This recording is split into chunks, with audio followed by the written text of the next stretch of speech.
She was driving home after a long day, the sunset painting the streets gold, when the flashing red and blue lights appeared in her rearview mirror. Confused, she pulled over, wondering what she could have done wrong. A sudden wave of unease washed over her, but nothing could have prepared her for what came next. The officer approached, his expression unreadable, his hand hovering near the door. And then she stepped out, proud, resolute, fully adorned in her military colonel uniform.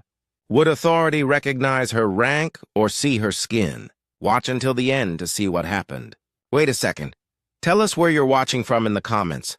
And don't forget to subscribe for more powerful stories like this.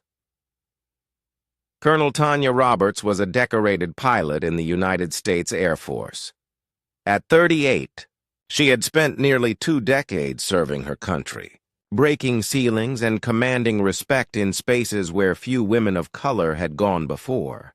Today had been ordinary. A long flight, debriefs, and a quiet drive home in her sleek black luxury sedan. The streets were familiar, lined with trees and small shops, the rhythm of evening commuters calming her. She thought about dinner, her cat waiting at home, the sense of normalcy wrapping around her. But as she turned onto the last stretch before her neighborhood, the unexpected happened. A patrol car slowed behind her. Nothing in her day had hinted that tonight. The simple act of driving home could become a moment of scrutiny, judgment, and fear. The officer stepped out of his vehicle with deliberate calm, his eyes scanning her car with an intensity that made her stomach tighten. She rolled down her window, hands visible on the steering wheel, heart racing. He said something about a luxury car out here at this hour, his tone casual, almost nonchalant. But Tanya could feel the implication beneath his words. He didn't know her. He didn't think she had flown combat missions, had led teams under fire, had risked everything for people he would never meet. Her fingers rested lightly on the wheel, yet the tension in the air made it hard to breathe.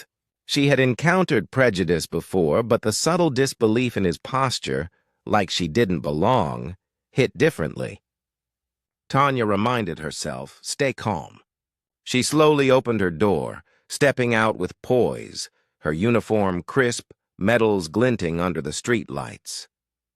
The officer's gaze faltered, his confident stance wobbling for a fraction of a second. She straightened, letting the insignias tell the story her skin alone could not.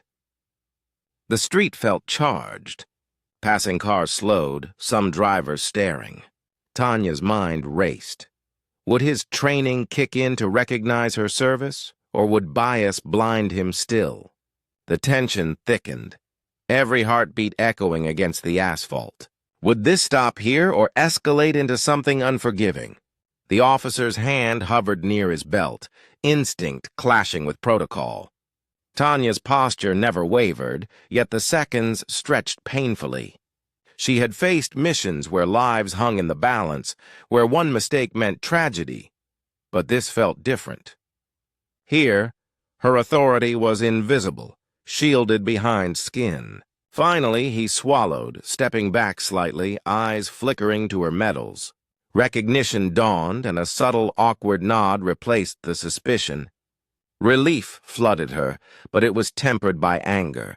How many people had not been as lucky?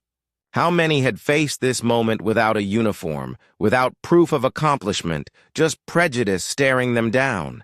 Tanya's courage had prevented escalation today, but the injustice remained, raw and unspoken, lingering in the air like smoke.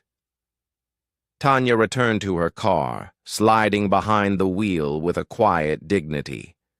She didn't smile, didn't wave. It wasn't about victory. The officer retreated to his patrol car, his lesson unspoken yet undeniable.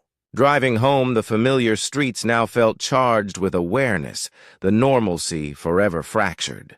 She thought of the countless others who faced discrimination, their stories untold, their bravery invisible. This wasn't a one-off. It was a reflection of a deeper systemic problem, one that recognition alone could never erase. She parked in her driveway, taking a breath, and wondered aloud, how many times do people like her have to prove themselves to be seen as human? This was her story, but it was also theirs.